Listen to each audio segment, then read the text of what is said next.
नमस्कार। आप देख रहे हैं नोएडा खबर। मैं हूं विनोद शर्मा। चर्चा है महिला आरक्षण बिल यानी नारी शक्ति वंदन 2023। पूरे देश भर में चर्चा है और इस ऐतिहासिक बिल को पास करने के बाद दुनिया के शीर्ष ऐसे देशों में भारत शामिल हो गया जहां पर महिलाओं को राजनीतिक अधिकार मिले हैं। मैं आज इस मुद्दे पर चर्चा करने के लिए अ, आमंत्रित किया है हमने भारतीय जनता पार्टी की प्रवक्ता अनिला सिंह जी को। मैं उनका आज के इस कार्यक्रम में स्वागत करता हूं। नमस्कार अनिला राम राम। जी। मैं ये जानना चाहता हूं कि जो इस समय जैसे ही पता लगा 4 दिन के सत्र में महिला आरक्षण बिल लाने जा रहे हैं पार्टी, क्योंकि पार्टी से डिस्कस होता तो पता लगता है, तो आपकी पहली प्रतिक्रिया क्या थी? देखिए, सबसे पहले तो मैं आपके माध्यम से और आपका जो YouTube चैनल है उसके माध्यम से आपको और आपके सभी व्यूअर्स को, इस राष्ट्र की सभी महिलाओं को ढेर सारी शुभकामनाएं दूंगी, क्योंकि ये जहां तक महिला का प्रश्न है वो एक हमारी ऑनगोइंग स्ट्रगल रहती है। पर ये निर्णय कि अब जो है आरक्षण मिलेगा महिलाओं को पार्लियामेंट में, असेंबली में, ये अपने आप में एक अद्भुत अद्वितीय निर्णय है। और जब ये कानून का रूप ले लेगा तो आप समझ सकते हैं कि जब महिलाएं ज्यादा से ज्यादा मात्रा में पार्लियामेंट में और असेंबली में दिखाई देंगी, पॉलिसी मेकिंग में उनकी हिस्सेदारी होगी, तो जो एक राजनीति का प्रारूप हमारे राष्ट्र के अंदर है उसमें भी एक बहुत बड़ा बदलाव आएगा। विनोद जी, आज की तारीख में आप किसी भी माता पिता से पूछिए और पूछिए कि आपकी बेटी को क्या बनना चाहिए, तो वो हम्म। बोलेंगे डॉक्टर, इंजीनियर, एमबीए, साइंटिस्ट, ये सारी जो चीजें हैं। कोई ये नहीं कहेगा कि हम अपनी बेटी को राजनीति में लेकर आना चाहते हैं। हम्म। और ये तभी मुमकिन हो सकता है जब राजनीति में ज्यादा से ज्यादा महिलाओं का पार्टिसिपेशन हो। तो ये ज्यादा से ज्यादा महिलाओं का पार्टिसिपेशन हो, इसको सुनिश्चित करने वाले मोदी जी हैं। जब से सत्ता में आए हैं प्रधानमंत्री के रूप में इन्होंने शपथ ली है, एक के बाद एक के बाद एक के बाद जो कदम उठाए हैं महिलाओं को सशक्त करने के लिए उठाए। ये लगातार कहा जा रहा है विनोद जी, अरे 9.5 साल क्या कर रहे थे। मैं इनको गिनाना शुरू करूं क्या? 2014 से लेके अब तक कोई ऐसा वर्ष बता दीजिए जब जबरदस्त काम महिला को सशक्त करने के लिए इस सरकार के द्वारा नहीं किया गया हो। प्रायोरिटी लिस्ट होती है, हर एक नेता की होती है, मुख्यमंत्री की, प्रधानमंत्री की। प्रधानमंत्री जी की प्रायोरिटी लिस्ट में महिला सशक्तिकरण रहा है, हमेशा से रहा है। और हम्म। आज जो लोकसभा से, राज्यसभा से आपने देखा, जैसे लोकसभा हम्म। में केवल 2 लोगों ने इसके पक्ष में, अगेंस्ट में वोट किया। ओवैसी साहब के जो 2 पार्लियामेंटेरियन थे, सबने एक तरफा वोट डाली, सहमति की। और राज्यसभा में तो 100% वोटिंग जो है सहमति में पड़ी। तो ये दिखाता है अपने आप में कि जो मोदी जी हैं वो कन्विंस करना भी जानते हैं, जो लोग इससे परहेज करते हैं उनको कन्विंस करना भी जानते हैं कि ये बहुत सकारात्मक कदम है महिलाओं को सशक्त करने के लिए, आने वाली पीढ़ियों के लिए। और आप देखिए आज खूब सेलिब्रेशन हो रहा है, उत्सव की तरह इसको मनाया जा रहा है। तो जैसे अगर हम शुरुआत देखें 1977 में सबसे कम 3.5% का भागीदारी थी महिलाओं की, और 2019 के चुनाव में सबसे ज्यादा 15% की भागीदारी थी। तो 15 तक हम पहुंचे हैं, और 33% अचानक जो विपक्षी दल कह रहे हैं कि 2024 से लागू करिए। क्या आप ये मानती हैं कि सारे विपक्षी दल इस बात के लिए तैयार हैं कि अगर 2024 में भी महिला आरक्षण लागू कर दिया जाए तो उनके संगठन में भागीदारी महिलाओं की उतनी है या वो उतना टिकट दे पाएंगे? आपने बहुत बहुत ही अच्छा और बहुत ही वाजिब ये प्रश्न किया है। कहना बहुत आसान है विनोद जी, तुरंत लागू करो, तुरंत लागू करो, तुरंत लागू करो। इनसे ये पूछना चाहिए कि चलिए हमने हाइपोथेटिकली तुरंत लागू कर दिया, आपके पास उस प्रकार की महिला कार्यकर्ता नेता हैं जो जाकर चुनाव लड़े, इस पुरुष समाज में जाकर, एक पुरुष जो एक नर्चर की कॉन्स्टिट्यूंसी, क्या आप वहां पर इतनी आपके नेता तैयार हैं, महिला नेता तैयार हैं, चाहे वो कोई भी राजनीतिक दल हो? क्योंकि ये जो कंटेस्ट होगा तो महिलाओं का ही होगा जब रिजर्व हो जाएगी। अभी आपने देखा होगा प्रियंका वाड्रा जी ने 22 के चुनाव में उत्तर प्रदेश में 40% टिकट जो हैं वो महिलाओं को दिए। हम्म। मात्र एक उनकी महिला विधायिका बनी, और उनका आप बैकग्राउंड जानते हैं कि वो कैसे हम्म। बनी। हम्म। बाकी सबकी जमानत जब्त हो गई। हम्म। कारण ये है कि मैं प्रशंसा करती हूँ कि आपने 40% दी, पर आपने क्या हम्म। उन महिलाओं को नेता के रूप में नर्चर किया, तैयार किया, हम्म। मौका दिया, या केवल एक बी कैटेगरी कार्यकर्ता बना के अपनी पार्टी में रखा? तो राजनीतिक दलों को महिलाओं को तैयार भी करना पड़ेगा, नर्चर करना पड़ेगा, और फिर चुनाव में उतारा जाए, और जो बेस्ट होगा वो जीतेगी। पर यह है कि कोई भी जीते, महिला तो जीतेगी। हम्म। अभी भी कई राजनीतिक दल ऐसे हैं जिनके यहाँ महिला विंग है ही नहीं, तो वो किस तरीके से तैयार करेंगे। और बहुत सी ऐसी पार्टियां हैं जिनकी नेता तो महिला हैं, लेकिन वो अपनी पार्टी में महिलाओं को शामिल ही नहीं करते। क्या कहेंगे?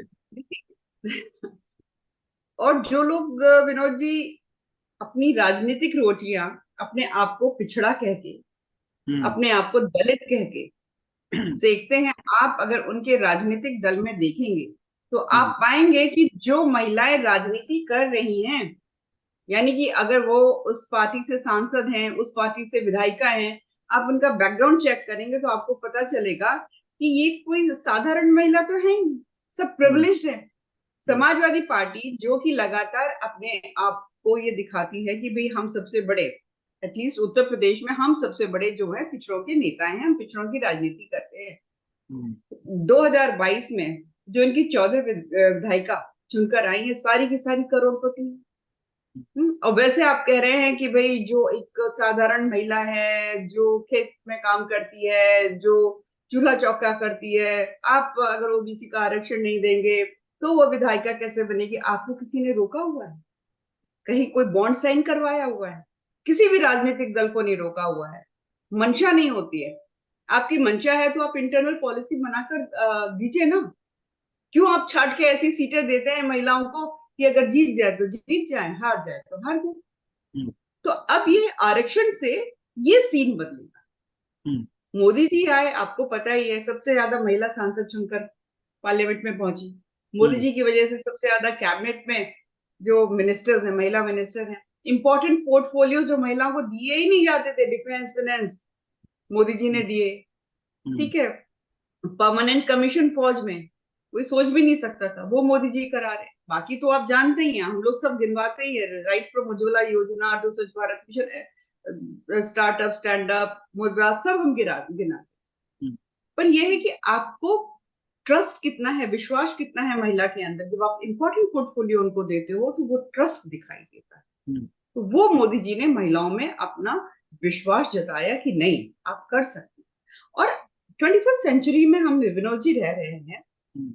सबसे जहां, और हर हर चीज जो है डिजिटल हो गई है, टेक्नोलॉजी बेस्ड हो गई। अब तो जो नया पार्लियामेंट बना है उसमें लोकसभा राज्यसभा भी पूरा टेक बेस्ड है। जी। तो दिमाग चाहिए, दिमाग की कमी महिलाओं में बिल्कुल भी नहीं है, मौका तो हम्म। दीजिए। हम्म। एक महत्वपूर्ण बात यह है कि जो हमने राजनीति में दरवाजे तो खोल दिए महिलाओं के लिए, लेकिन महिलाओं की पहली पहली सीढ़ी होती है छात्र संघ के चुनाव, जो स्कूल कॉलेजों से शुरू होते हैं, या स्थानीय निकाय के दरवाजे खुल गए क्योंकि महिलाएं भागीदारी करने लगी। लेकिन बहुत से राज्यों में छात्र संघ के चुनाव ही नहीं होते। तो जो पहली जनरेशन तैयार होती है, और जहां तैयार होती है वहां से निकल के भी आ रहे हैं। तो क्या इस पर भी फोकस किया जाना चाहिए कि पूरे देश में छात्र संघ के चुनावों को लेकर गंभीरता से चर्चा हो और सभी दल उसमें शामिल हों, और बाकायदा अच्छे जो युवा हैं, टैलेंटेड हैं, वो आगे आए। जी। आपकी बात उचित है। आपकी बात उचित है कि छात्रों की जहां तक बात करते हैं, रिप्रेजेंटेशन चाहिए। बहुत सारे इश्यूज होते हैं उनके, और कहीं ना कहीं नींव भी रखी जाती है, पर हर राज्य की अपनी इंटरनल पॉलिसी होती है, जी। जी। उसके तहत जो है वो काम करते हैं। हम्म। तो ये स्वतंत्रता वहां के जो मुख्यमंत्री होते हैं उनको दे देनी चाहिए कि वो करवाना चाहते हैं कि नहीं करवाना चाहते हैं। तो परंतु हम, अगर आप मुझसे व्यक्तिगत रूप से पूछेंगे तो मैं कहूंगी कि बिल्कुल होना चाहिए।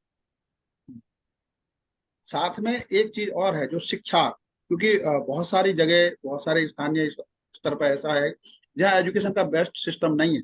लड़कियों को पढ़ाने के लिए पता चला कि छोटे स्कूल तो हैं, बड़े स्कूल नहीं है। तो जो जो शुरुआत होती है बच्चों को आगे बढ़ने की, वो स्कूलों का जो स्तर है वो बढ़ाया जाए। और उसके अलावा जहाँ स्कूल नहीं है लड़कियों के खास तौर पर, क्योंकि खुले भी हैं इस दौरान, खुले ऐसा नहीं है नहीं खुले, लेकिन नहीं खुले हैं जहां पर, वहां खोलने चाहिए, ताकि बच्चों को आगे आज के समय के हिसाब से अपडेट हो। क्या कहेंगे? आप बिल्कुल ठीक कह रहे हैं आप कि अगर किसी भी राष्ट्र में जी। शिक्षा व्यवस्था अच्छी है, हम्म। स्वास्थ्य व्यवस्था अच्छी है, तो उस राष्ट्र को एक बेहतर तरीके से आगे बढ़ने से कोई नहीं रोक सकता।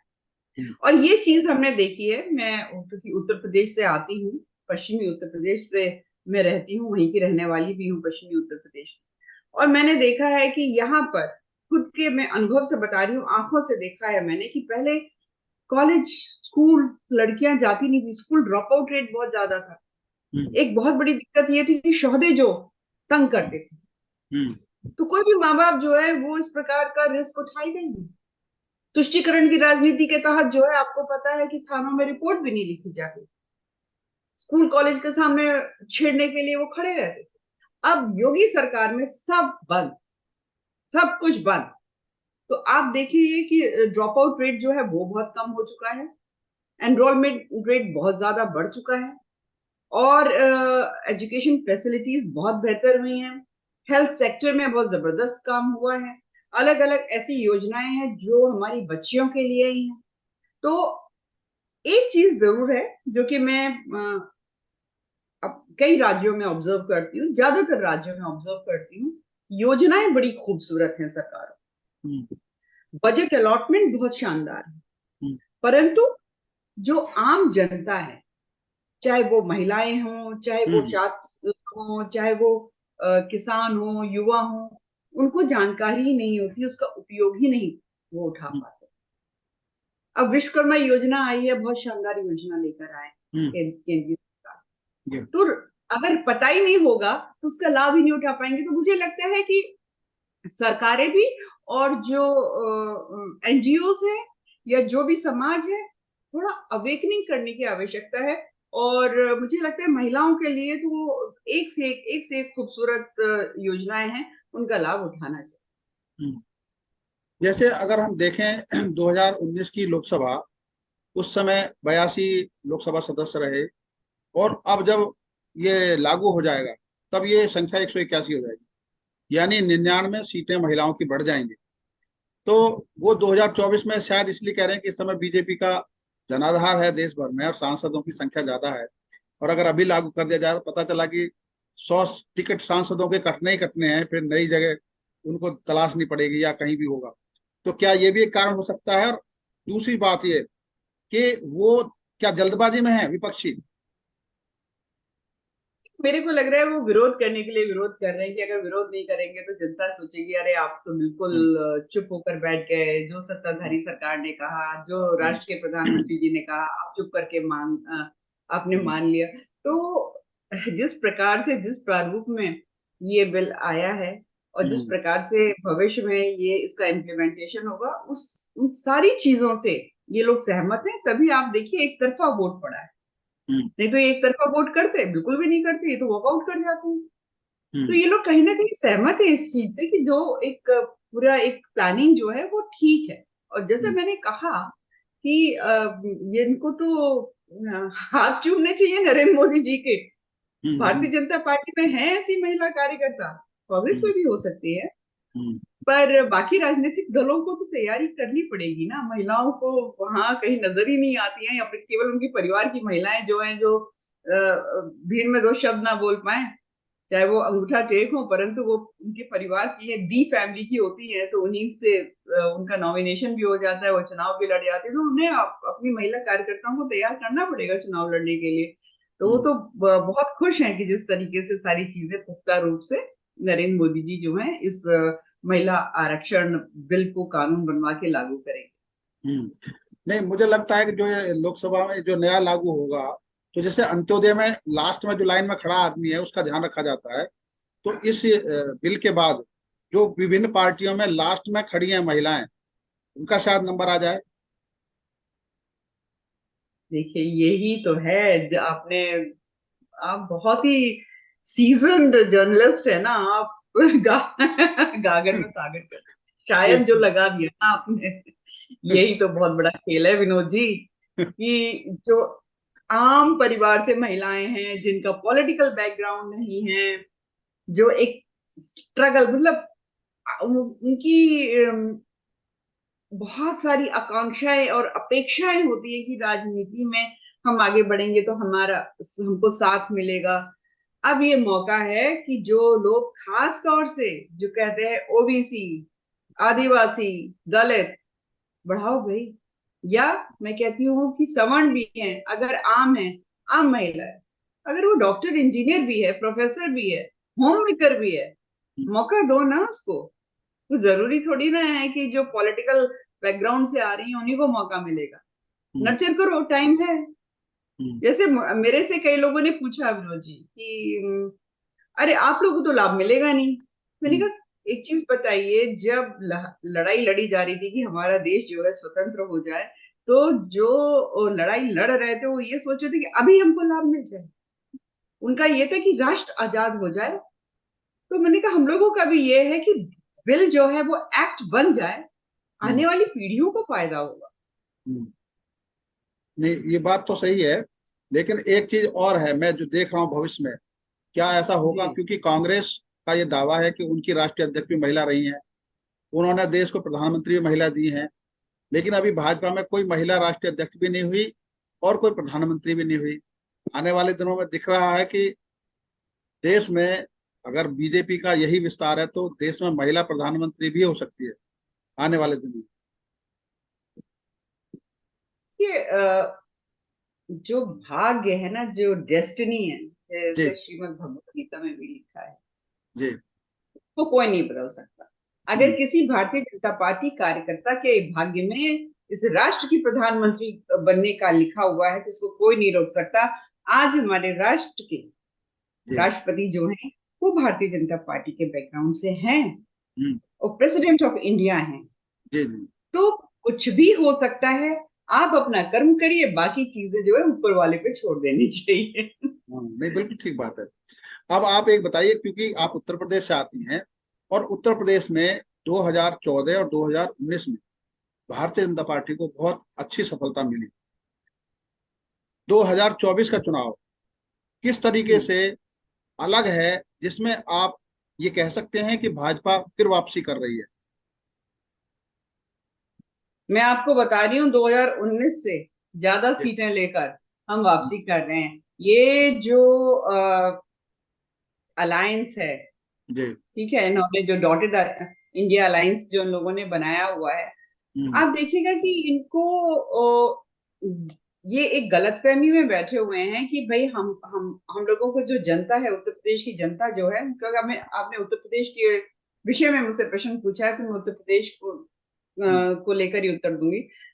ये सोच रहे हैं कि भाई उत्तर प्रदेश की जनता जो है इस अलायंस को मानते हम्म, हुए इनको भरपूर प्रचुर मात्रा में वोट दे देगी और ये पता नहीं कितनी सीटें उत्तर प्रदेश से जीत कर आ जाए। हम्म, ये हम ही नहीं, भारतीय जनता पार्टी नहीं, उत्तर प्रदेश के लोग भी कहते हैं कि जब से मुख्यमंत्री योगी आदित्यनाथ जी बने हैं, उत्तर हम्म, प्रदेश जो है उसकी एक नई पहचान हो गई। आप हम्म, विश्वास नहीं करेंगे विनोद जी, हम्म, हम वही बिहार हुआ, उत्तर प्रदेश हुआ, मध्य प्रदेश हुआ, यहाँ के लोग बेचारे दूसरे राज्यों में जाकर काम करते थे, हम्म, उनका उद्योग चलाते थे।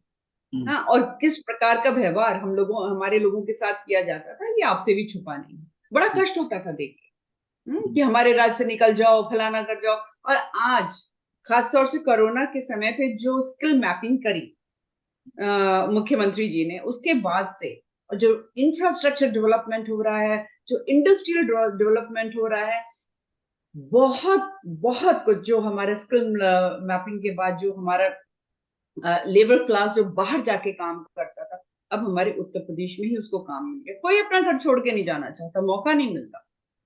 तो यहाँ पर अगर अपराध को देख लें, विकास को देख लें, अगर सब कुछ यहाँ पे मिल रहा है, हेल्थ फैसिलिटीज बेटर हो रही हैं, एजुकेशन सिस्टम बेटर हो रहा है, तो अपना राज्य छोड़ के क्यों जाएंगे? और ऐसे मुख्यमंत्री के नेतृत्व में जो उत्तर प्रदेश चल रहा है, तो वहां पर क्यों नहीं उसके एमएलए और उसके एमपी हम्म, चुनकर लेकर आएंगे? मुझे लगता है उत्तर प्रदेश की जनता को एक जो सुरक्षा का माहौल मिल रहा है, विकास का माहौल मिल रहा है, और डबल इंजन की जो सरकार है उसकी वजह से जो एक गति मिल रही है, उसको उत्तर प्रदेश की जनता तो बिल्कुल नहीं छोड़ने वाली है। ये डॉटेड इंडिया अलायंस जो है, ये हाथ मलते रह जाएंगे। और भारतीय जनता पार्टी की जो ट्रेन है, सुपर फास्ट छकाछक, आप देखिएगा इसमें अभी तो और गति आएगी। अच्छा, जैसे आपने कहा शुरुआत में 9.5 साल में महिलाओं के लिए मोदी सरकार ने काफी काम किए हैं। जी। तो मसलन जैसे 3 तलाक का इशू है, तो क्योंकि दूसरे महिलाओं के अधिकार अलग अलग जगह के जिस तरीके की काम किए हैं, थोड़ा सा हमारे दर्शकों को बताइए कि महिला के अधिकारों को या महिलाओं को सशक्तिकरण करने के लिए क्या क्या प्रयास किए गए। देखिए, अगर मैं कहूं कि जो ऐतिहासिक कदम, जी उसमें 370 है। जी कश्मीर में जो महिलाएं थी, जी। आर्टिकल 370 की वजह से आप हम्म, समझिए कि अगर वो शादी कश्मीर के बाहर कर लेती थी हम्म, तो उनका एक तरीके से घर निकाला हो जाता था। हम्म, उनको उनके अधिकार मिलते नहीं थे, जो महिलाओं को, जो पूरे राष्ट्र की महिलाओं को मिलते थे, जो कश्मीर की महिलाएं थी 370 की वजह से उनको वो नहीं मिल पाते। हम्म, ट्रिपल तलाक, हम्म, ठीक है, मात्र 180 रुपए का तो गुजारा भत्ता देना था, ये तो सुप्रीम कोर्ट ने कहा था। और तुष्टिकरण के तहत जो है दबाव में आकर पार्लियामेंट में वो फैसला पलट दिया गया। 180 रुपए शाहबानों से साराबानो हो गए। और आपने ट्रिपल तलाक की मारी हुई जो मुस्लिम बहन बेटियां हैं उनके लिए कुछ भी नहीं किया। वोट चाहिए उनका, वो हिम्मत किसने दिखाई? नरेंद्र मोदी जी ने दिखाई। हमको अच्छी तरीके से पता है कि भाई आज भी अगर आप ग्रामीण क्षेत्रों में चले जाओ, हम्म, हाँ, और इंटीरियर रिमोट प्लेसेस में चले जाओ, चूल्हे पे खाना बनता है। उज्ज्वला योजना के तहत जो है, जो सकारात्मक कदम उठाए, उज्ज्वल योजना के तहत आप देख लीजिए, स्वच्छ भारत मिशन के तहत जो करोड़ों टॉयलेट्स बना दिए गए, प्रधानमंत्री आवास योजना, पहली पसंद महिलाएं, हाँ, आप startup India, stand up India में आप देख लीजिए, मुद्रा योजना में मेजोरिटी ऑफ लोन जो है वो महिलाओं को दिए गए हैं। हम्म, तो कन्या कन्या समृद्धि योजना है, शानदार।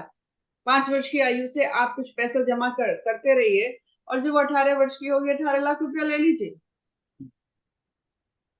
मैटरनिटी लीव का आप देख लो। हम्म, मतलब एक के बाद ऐसे कदम उठाए गए हैं जिससे कि महिला जो है वो सशक्त हो। मतलब अब ये देख लो, पॉस्को एक्ट में 12 साल की बच्ची से कम की अगर आयु की बच्ची है, उसके साथ गलत काम हुआ है तो फांसी का प्रावधान करा है, लटका दो उसको। हम्म, ये सब बहुत स्ट्रांग पॉलिटिकल विल पावर चाहिए कि करना है तो करना है।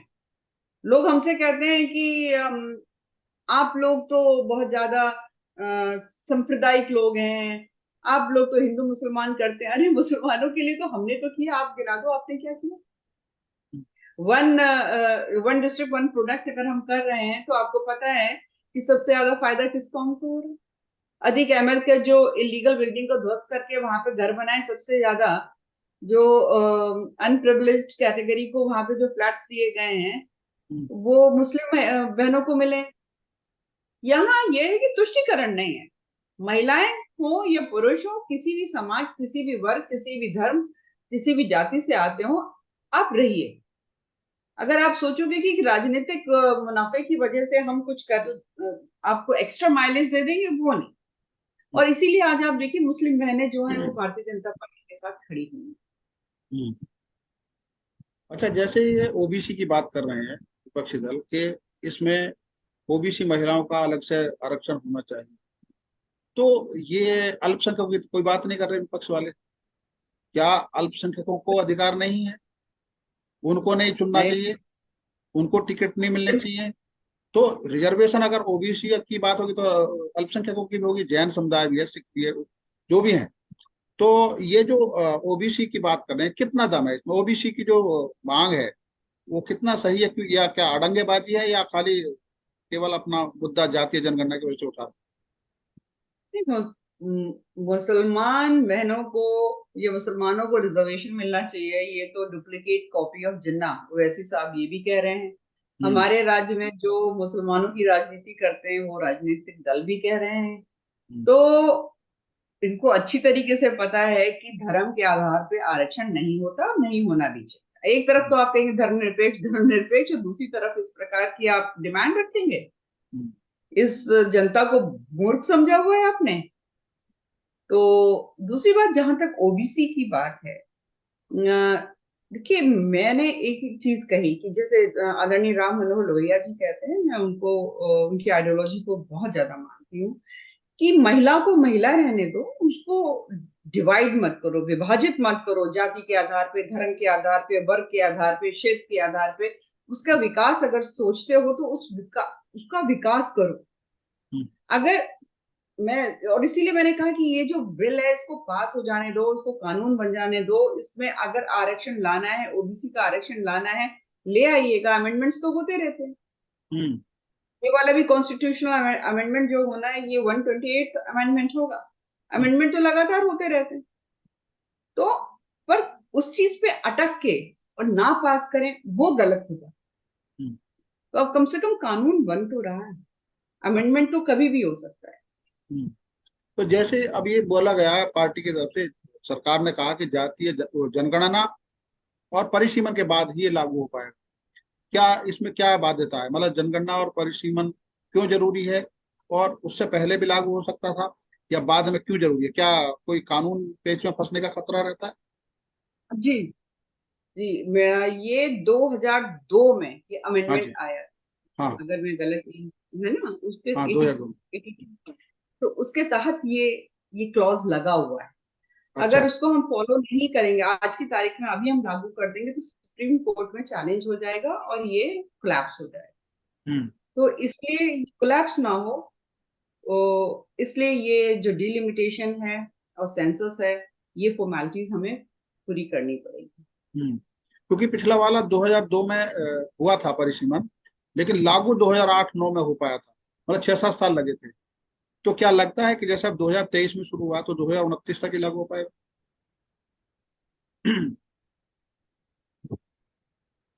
लगता तो ऐसे ही है मनोज जी। ये लंबी बाकी तो प्रक्रिया। मैं कुछ कह नहीं सकती इसमें, ये तो समय ही बताएगा। हम्म। पर मुझे जो लगता है कि 2029 में भी हो रहा है, पर हो रहा है। मैं तो उस चीज को लेके खुश हूँ कि मेरी आगे की जो पीढ़ियां हैं हम्म। महिलाओं की, वो सुरक्षित हो, हम्म। उनका रिप्रेजेंटेशन होगा। मैं उस चीज में बहुत। अच्छा, मैं एक सवाल व्यक्तिगत पूछ रहा हूँ आपसे कि आपकी राजनीति में एंट्री कैसे हुई, किस परिस्थिति में? क्योंकि बहुत सारी मुश्किलात, जब आप बता रहे हैं कि एक आम परिवार की महिलाएं अगर राजनीति में एंट्री करती हैं तो उनको थोड़ा सा काफी दिक्कतों का सामना करना पड़ता है, और उनकी चॉइस भी अगर हो तब भी, वक्ता हो, प्रखर वक्ता हो, कॉलेजों में डिबेट में हिस्सा भी ले रही हो तब भी, तो आपकी राजनीति में एंट्री कैसे हुई, ये आप बताइए हमारे दर्शकों को। विनोद जी, मैं शुरू से राजनीति में नहीं थी, टू हाँ। Tell you frankly. और एक प्रशासनिक अधिकारी की पत्नी हूँ। हम्म। और मतलब प्रशासनिक अधिकारी, फादर इन लॉ भी, मतलब उसी हाँ। बैकग्राउंड की। और हम्म। राजनीति में नहीं थी, जबकि मेरे जो अ, ददिया ससुर हैं, हाँ। वो स्वतंत्रता सेनानी भी रहे हैं, वो हम्म। विधायक भी रहे हैं, जी। और वो जिला पंचायत अध्यक्ष भी रहे हैं। हम्म। परंतु बाकी जितना परिवार था, सब हम लोग नौकरी पेशा प्रशासनिक अधिकारी रहे हैं। हम्म। ये मैं पूरा श्रेय भारतीय जनता पार्टी को दूंगी, क्योंकि आइडियोलॉजी हमारी ये रही। हमेशा हम्म। आइडियोलॉजी वाइज हम एसोसिएटेड रहे हैं, पर एक्टिव पॉलिटिक्स में नहीं थे। हम्म। मैं भी नहीं थी। ये मुझे एनकरेज किया हम्म। भारतीय जनता पार्टी ने ही। उस हम्म। वक्त हमारे प्रदेश के अध्यक्ष लक्ष्मीकांत वाजपेयी जी थे। हाँ। और मतलब मेरे हस्बैंड मेरठ में पोस्टिंग उनकी रही थी, और आपको तो पता है लक्ष्मीकांत वाजपेयी जी विधायक के रूप में भी एकदम जबरदस्त विधायक जिसको बोलते हैं ना, स्कूटर पे अपने गनर को पीछे बैठा कर स्कूटर पे जाना। जब हाँ। हाँ। भारतीय जनता पार्टी सत्ता में भी नहीं थी, तो भारतीय जनता पार्टी को जीवित रखा उन्होंने। हम्म। तो खैर मेरे हस्बैंड भी वहां पोस्टेड रहते, तो वहां से जान पहचान थी, और हमेशा हम्म। मतलब मिलना जुलना एक रहता था। हम्म। तो उन्होंने एनकरेज किया। उन्होंने एनकरेज किया, और मैं पूरा श्रेय उन्हीं को देती हूँ राजनीति में, सक्रिय राजनीति में लाने। तो इसमें कहीं पारिवारिक अड़चन है, क्योंकि काम बच्चे भी हैं, उनको भी देखना है, तो वो दिक्कतें नहीं आई? क्योंकि आने वाली जनरेशन जो आपके पीछे आ रही है पॉलिटिक्स में, उनके लिए भी जी, आपको कुछ संदेश देना है कि वो अगर आते हैं, या वो परिवार, पेरेंट्स, उनके बच्चे अगर जाना चाहते हैं राजनीति में, तो उन पेरेंट्स को क्या कहेंगे, और जो आना चाहते हैं इस राजनीति में, उनके लिए क्या कहेंगे? देखिए, जैसे और भी किसी प्रोफेशनल क्षेत्र में महिलाओं को एक सपोर्ट सिस्टम चाहिए होता जब वो घर के बाहर काम करने के लिए निकलती हैं, जी जी। क्योंकि परिवार तो होता ही है ना, बालक बच्चे भी होते हैं, हम्म नाते रिश्तेदार भी होते हैं, तीज हम्म। त्योहार भी होता है। और हाँ। अपेक्षा केवल भारत में नहीं, पूरे पूरे राष्ट्र, पूरे विश्व में ये है कि महिलाओं से थोड़ा ज्यादा अपेक्षा की जाती है जब घर का मसला आ जाता है, बच्चों का मसला आ जाता हम्म। है तो। और हमारे तो खैर भारतीय संस्कृति में ध्रुवी होते हैं परिवार के हम महिलाएं जो, तो जी। डेफिनेटली एक सपोर्ट सिस्टम चाहिए होता है, क्योंकि पॉलिटिक्स कोई ऐसा तो है नहीं कि 9 से 5 वाला कोई जॉब है। हाँ। अगर आप सक्रिय राजनीति कर रहे हैं और अगर आप पॉलिटिकल मतलब आप चुनाव लड़ना चाह रहे हैं, इलेक्टोरल पॉलिटिक्स में अगर आप आना चाह रही हैं, आपको लोगों के बीच में भी जाना होगा, उनकी समस्याएं भी सुलझानी पड़ेंगी, बहुत सारे काम होते हैं। आप जी। मेंटली प्रिपेयर रहिए, और आज भी और हम्म भविष्य में भी ये डोमिनेटेड बाय मेन रहेगा, हम्म पुरुष प्रधान रहेगा। रिजर्वेशन मिल जाएगा, आप लोग आ जाओगे उसमें, मतलब आपको बहुत सहायता उससे हो जाएगी, परंतु फिर भी ये पुरुष प्रधान रहेगा। डरना नहीं है उससे, हम्म आरोप खूब लगेंगे। हम्म सबसे आसान होता है महिला के चरित्र पर आरोप हम्म लगता है कि अपनी बुद्धि उस महिला में आई नहीं। हम्म बहुत खराब लगता है, मुझे बहुत गुस्सा आता है, पर मैं हमेशा एक बात कहती हूँ, लगा हम्म नहीं तो इससे ज्यादा क्या बोल सकते हैं भाई, हम्म। तुम अपना काम करो। जी। अपने अपनी जो आइडियोलॉजी है, आपके अपने जो संस्कार हैं, उनके साथ कंप्रोमाइज मत करो। और हम्म मैं विनोद जी, मैं खुद आपको बता रही हूँ इस चीज को, हम्म आपका हार्डवर्क जो होता है ना, वो आपको पे होता है, ऐसा नहीं। हम्म आप अगर मेहनत कर रहे हो, वो आपको जरूर पे।